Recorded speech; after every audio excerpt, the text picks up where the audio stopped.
اس میں ایک بات میں عرض کر دوں، بڑی لگتی ہوئی بات ہے، میلاد قریب آ رہا ہے، ہم سب کے لیے علاج بھی ہے، دوا بھی ہے۔ میں تقریباً ہر میلاد میں اس حکایت کو بیان کرتا ہوں، سعادت الدارین میں موجود یہ حکایت ایمان افروز ہے۔ ایک غریب آدمی، مفلس آدمی، قرض میں ڈوبا ہوا، پریشان حال، کئی لوگوں کے قرضے لیا ہوا آدمی تھا، اور اس کے جو قرض دار تھے انہوں نے پیسے مانگے، جب وہ دے نہیں سکا تو قاضی اسلام جو اس وقت تھے ان کے پاس مقدمہ کر دیا کہ یہ ہمارے پیسے لیتا ہے، کھا جاتا ہے، دیتا نہیں۔ قاضی نے بلایا اور کہا کیوں نہیں دیتا؟ کہا غریب آدمی ہوں، پیسے نہیں ہیں۔ کہا یہ بہانہ نہیں چلے گا، ان لوگوں کے جو تو نے قرضے لیے، قرض میں ڈوبے ہوئے لوگ جو آتم ہتیا کرتے ہیں، خودکشی کرتے ہیں، سن لو، بزدل نہ بنو، جان تمہاری بڑی قیمتی ہے، قرض میں اگر آج ڈوبے ہو، میاں اندھیرا آنے کے بعد اجالا بھی رب ذوالجلال ہی لاتا ہے۔ زندگی میں اگر اندھیرا آیا تو ڈرنا نہیں، کل کی صبح ہونے والی ہے، سورج تو نکلے گا۔ اب وہ قرضدار کو قاضی نے کہا 3 دن کا ٹائم دیتا ہوں، اگر ان کا قرضہ دے دیا تو ٹھیک ہے، ورنہ تجھے جیل میں ڈال دوں گا، جیل میں بھیج دوں گا۔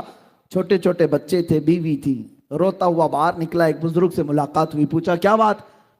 بتایا ایسا ایسا معاملہ ہے، قرض میں پریشان ہوں۔ اس بزرگ نے کہا کوئی بات نہیں، دنیا میں تجھے اگر تکلیف ہوئی ہے تو ایک کام کر، رات کو جا، نماز عشاء کے بعد کسی ایک اندھیری کوٹھری میں بیٹھ کر کثرت سے میرے آقا پر درود بھیج، حضور کو یاد کر اور اپنے غم کی داستان حضور کو ہی سنا، ان کا دربار آج بھی کھلا ہے۔ اس نے اس بات میں ہمت محسوس کی اور گھر آیا، رات کا وقت جیسی ہوا، نماز عشاء کے بعد کمرہ بند کر کے ایک اندھیری کوٹھری میں رونے لگ گیا۔ اور جب کسی پر غم آ جاتا ہے تو بے اختیار آنسو بھی نکلتے، درد اس طرح کا تھا کہ کوئی چیز اس کے پاس نہیں تھی، بیوی بچوں کو پالے کیسے اور قرضہ ادا کیسے کرے، روتا روتا درود تو پڑھتا رہا، اور جب کافی رات ہو گئی، آنکھ لگ گئی، وہیں گر گیا، بستر پر لمبا ہو گیا۔ اور میرے عزیزو یہی وہ رات تھی جب خواب میں تاجدار مدینہ تشریف لائے، میرے آقا صلی اللہ علیہ وسلم تشریف لائے۔ اللہ اللہ، وہ آفتاب رسالت، چمکتا ہوا چہرہ، گلاب کی پنکھڑیوں والے لب،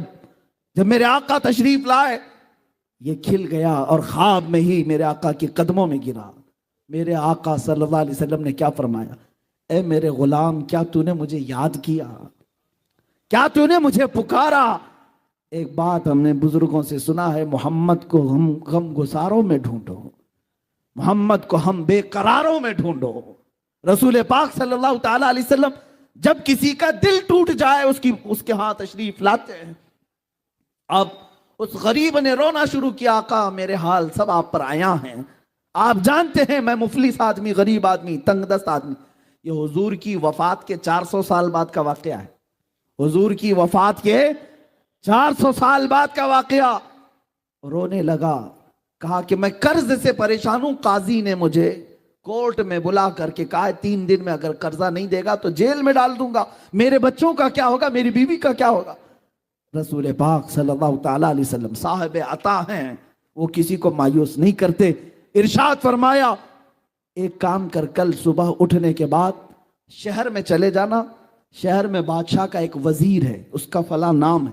وہ میرا بڑا عاشق ہے، میرا بڑا عاشق ہے،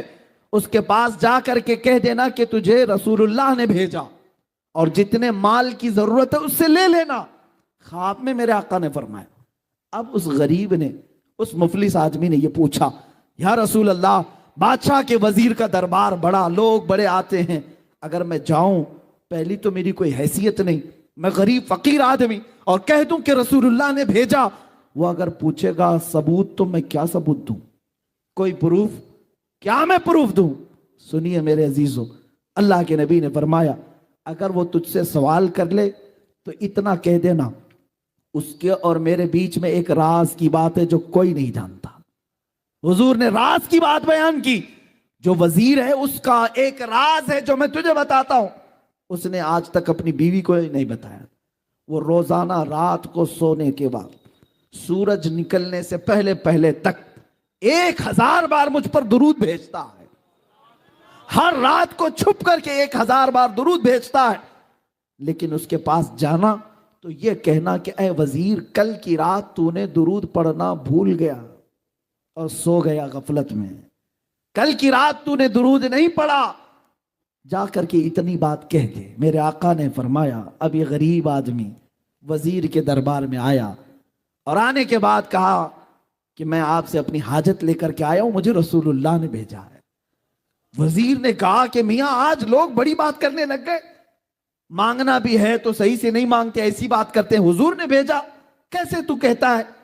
اس فقیر نے کہا، بڑے اس کو یقین تھا، اس نے کہا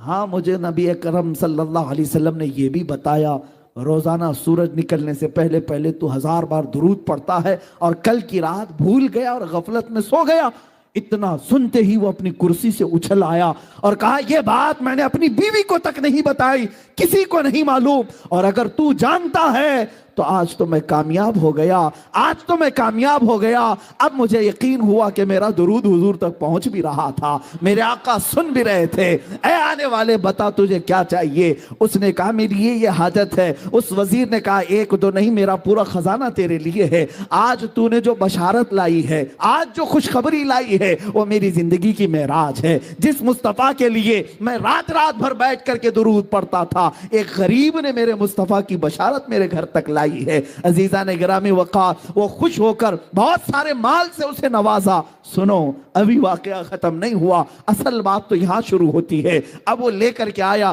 2 دن بھی نہیں گزرے تھے، قاضی اسلام کے پاس آیا اور قاضی صاحب سے کہا ان قرضداروں کو بلاؤ جو مجھے بار بار قرض کا تقاضا کرتے ہیں، مال کا تقاضا کرتے ہیں۔ انہیں بلایا گیا، قاضی اسلام عدالت کی کرسی پر بیٹھے، اور اس کے بعد اس مفلس اور غریب نے کہا آج جس کا جتنا قرض ہے سب دینے کو تیار ہوں، مال بھی میرے پاس ہے، پیسہ میرے پاس ہے، سب دے دوں گا۔ قاضی نے اس کی بات دیکھی اور سنی تو کہا بیٹھ جا کرسی پر تھوڑی دیر کے لیے۔ تھوڑی دیر بٹھانے کے بعد اب قاضی جو مقدمے میں شروع میں 3 دن پہلے جیل کی دھمکی دیا تھا، اب کہتا ہے اے مفلس غریب آدمی، آج کی عدالت میں فیصلہ بدل گیا ہے، تیرا قرض میں اپنی جیب سے ادا کروں گا،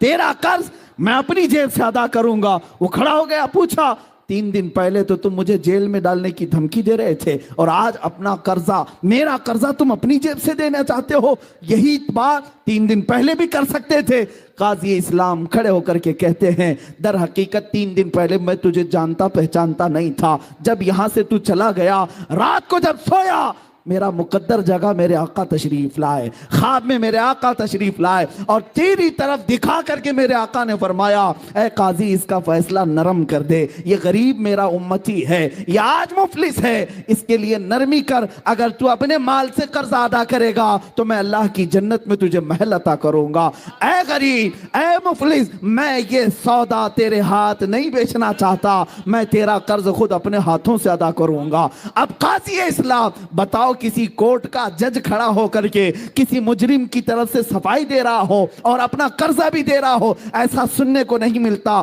جب قاضی اصرار کرنے لگا اور یہ مفلس آدمی غریب آدمی خود دینے پر اصرار کرتا رہا، یہ دونوں کی تکرار چلتی رہی، اور جو مجمع میں قرضدار بیٹھے ہوئے تھے سب اپنی کرسیوں سے کھڑے ہو گئے۔ کہا قاضی صاحب آپ بھی رہنے دیں، یہ بھی رہنے دیں، ہم نے اپنا قرضہ معاف کر دیا اور اب بھی اس کو اگر ضرورت ہے تو ہم زندگی بھر اس کو قرض دیتے رہیں گے، ہمیں معلوم نہیں تھا کہ میرے مصطفیٰ کی بارگاہ میں اس کا یہ مقام ہے۔ عزیزان گرامی، وہ عدالت کے اس جلسے سے نکلا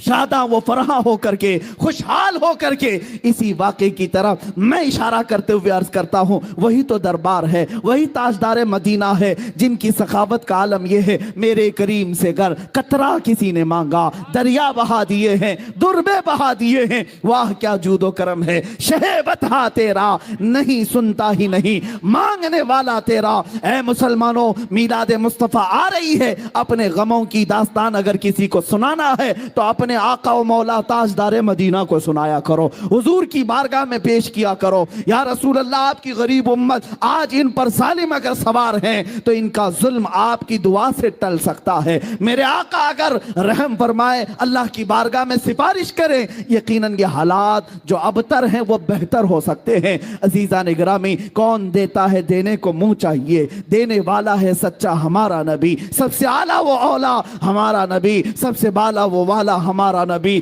بجھ گئی جس کے آگے سبھی مشعلے، شمع وہ لے کر آیا ہمارا نبی، سب چمک والے اجلوں میں چمکا کیے، اندھے شیشوں میں چمکا ہمارا نبی۔ یہ شان مصطفیٰ ہے عزیزان گرامی وقار۔ یہ کائنات میں مسلمانوں کے لیے آج بھی وہ دروازہ کھلا ہے۔ ہم کیوں در بدر کی ٹھوکریں کھائیں، ادھر ادھر جائیں اور اپنے غموں کی داستان کبھی اس کو سنایا، کبھی اس مالدار کو سنایا اور ذلیل و خوار ہو کر کے نکلتے رہے۔ ایک دربار میرے آقا کا ایسا ہے جہاں چور بھی چھپتا ہے، میرے آقا اس پر دامن رحمت ڈھال دیتے ہیں۔ ڈھونڈا ہی کرے صدر قیامت کے سپاہی، وہ کس کو ملے جو تیرے دامن میں چھپا ہو۔ آتا ہے فقیروں پہ انہیں پیار کچھ ایسا، خود بھیک دیں اور خود کہیں منگتے کا بھلا ہو۔ عزیزان گرامی وقار، رسول پاک صلی اللہ تعالیٰ علیہ وسلم کی یہ شان پاک کبھی ختم نہیں ہوگی، بیان نامکمل ہی رہے گا، اس لیے کہ جن سب کے قلم ٹوٹ گئے اور یہاں پر صفحے اس کے صفحے سیاہ ہو گئے مگر شان رسالت بیان نہ ہو سکی۔ آپ کو میں شعرائے بارگاہ رسالت کی بات عرض کروں، میرے آقا کی شان میں کبھی حسان بن ثابت یوں کہتے تھے، وَأَحْسَنُ مِنْكَ لَمْ تَرَ قَطُّ عَيْنِي وَأَجْمَلُ مِنْكَ لَمْ تَلِدِ النِّسَاءُ، آپ سے زیادہ حسین یا رسول اللہ میری آنکھ نے دیکھا ہی نہیں۔ یہ صحابی رسول کہہ رہے ہیں، کوئی صرف بریلی والا نہیں، صحابی رسول کہہ رہے ہیں آپ سے زیادہ حسین میری آنکھ نے دیکھا نہیں یا رسول اللہ۔ حقیقت تو یہ ہے آپ سے زیادہ خوبصورت کسی ماں نے آج تک جنا ہی نہیں، یہ حسان بن ثابت کہہ رہے تھے۔ اور امام شرف الدین بوصیری اسکندریہ کی سرزمین سے یوں کہتے ہیں، هو الحبیب الذی ترجا شفاعته لکل حول من الاحوال مقتحم، یا رب بالمصطفیٰ بلغ مقاصدنا واغفر لنا ما مضى یا واسع الکرم۔ کبھی کسی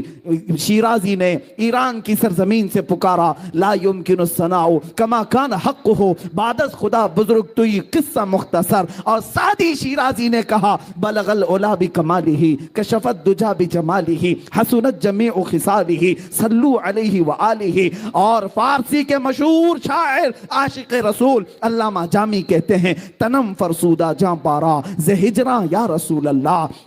تنم فرسودہ جاں پارا ز ہجراں یا رسول اللہ، دلم پج مردہ آوارا ز عصیاں یا رسول اللہ، چو بازوئے شفاعت را کشائی برگنہگاراں مکن محروم جامی را درا آں یا رسول اللہ۔ شاعروں نے اپنی اپنی بساط کے مطابق عرض کیا۔ اب آؤ وہ شاعر مشرق قلندر لاہوری بھی جب پکارتا ہے اقبال اپنی زبان میں یوں کہتا ہے، بارگاہ مصطفیٰ کی شان بیان کرتے ہوئے، محمد کی محبت دین حق کی شرط اول ہے، اسی میں ہو اگر خامی تو سب کچھ نامکمل ہے، کی محمد سے وفا تو نے تو ہم تیرے ہیں، یہ جہاں چیز ہے کیا لوح و قلم تیرے ہیں، قوت عشق سے ہر پست کو بالا کر دے، دہر میں نام محمد سے اجالا کر دے۔ سارے شاعر مصطفیٰ کی بارگاہ میں عرض کرتے رہے۔ اب آؤ شاعروں کا شاعر، کلاموں کا کلام، اماموں کا امام، بریلی کا تاجدار بھی بارگاہ مصطفیٰ میں شان بیان کرتے ہوئے یوں کہتا ہے، زمین و زمان تمہارے لیے، مکین و مکان تمہارے لیے، چنین و چنا تمہارے لیے، بنے دو جہاں تمہارے لیے،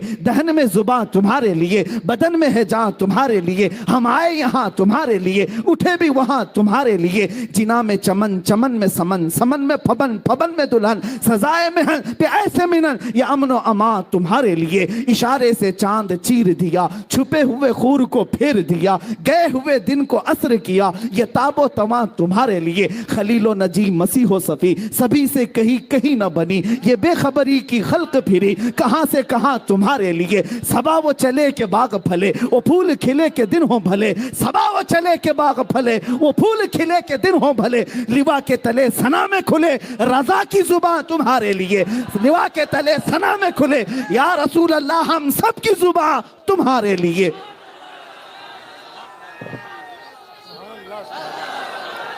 بارگاہ مصطفیٰ صلی اللہ تعالیٰ علیہ وسلم میں اتنی ہی بات نہیں، شان مصطفیٰ بیان کرتے ہوئے عاشق رسول کہتا ہے، دنیا والے جو بھونکتے ہیں بھونکنے دو، میرے مصطفیٰ کی شان نہ کبھی کم ہوئی نہ کبھی کم ہوگی۔ کوئی کتا خارش زدہ اگر میرے مصطفیٰ کی شان میں بھونکتا ہے، ان قریب وہ کھجلی اسے لے کر کے مرے گی، تو گھٹا ایسے کسی کے نہ گھٹا ہے نہ گھٹے گا یا رسول اللہ۔ جب بڑھائے تجھے اللہ تعالیٰ تیرا، مٹ گئے مٹتے ہیں آدھا تیرے، نہ مٹا ہے